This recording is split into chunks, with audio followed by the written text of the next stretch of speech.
Dieu hésita longtemps avant d'introduire le jeu du ballon au pied dans son paradis terrestre. Pratiquant le marketing avant l'heure, il voulait d'abord tester ce jeu sur le public cible des terriens avant de le généraliser dans son ciel.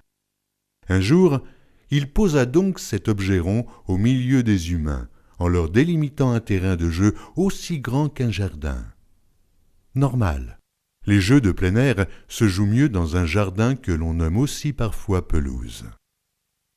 Donc, il hésita. Non pas qu'il eût le moindre doute au sujet de la capacité de ses joueurs, loin de là. C'est lui qui les avait créés, et il connaissait leurs réactions, leurs capacités, leur génie.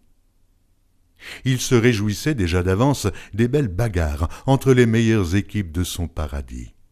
Car pour lui, la compétition était primordiale pour le genre humain.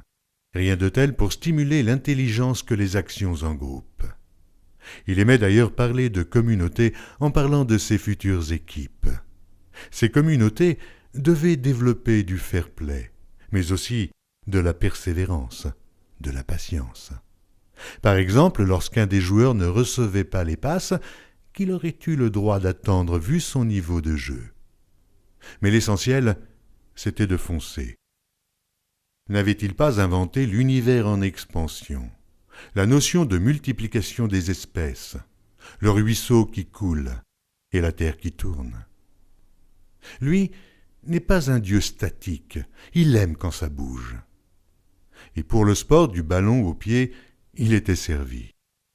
Seulement voilà, il y avait un hic à toutes ces belles intentions. Et c'est bien ça qui le rendait soucieux et hésitant en lançant son jeu sur la terre.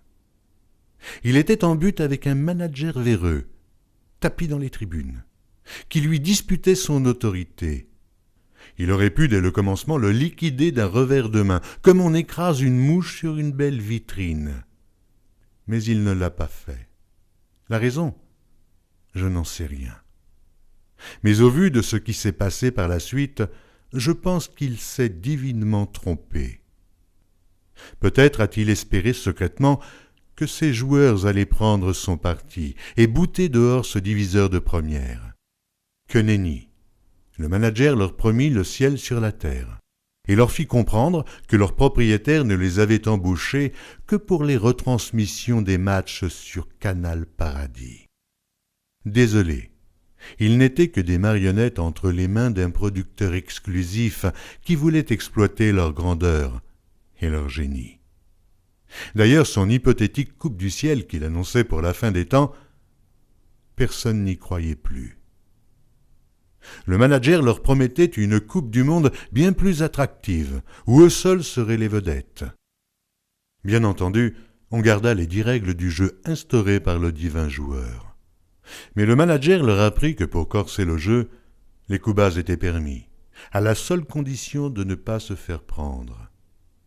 Le jeu dégénéra donc bientôt, et le sacerdoce universel des entraîneurs ne changea pas grand-chose. Tout au plus arrivèrent-ils à limiter les dégâts. Certains de ces prêtres du ballon rond se firent même acheter pour truquer les matchs. La Coupe du Monde devint donc une vraie foire d'empogne, et ce n'est pas les terriens qui sortirent vainqueurs, mais le perfide manager. C'est lui qui se frottait les mains. Il avait réussi à faire la nique au grand champion du ciel et de la terre. Celui qui croyait qu'il allait pouvoir faire d'authentiques champions par la vertu d'un entraînement basé sur la liberté, le don de soi, le respect de l'autre, la compassion et la vertu de l'effort.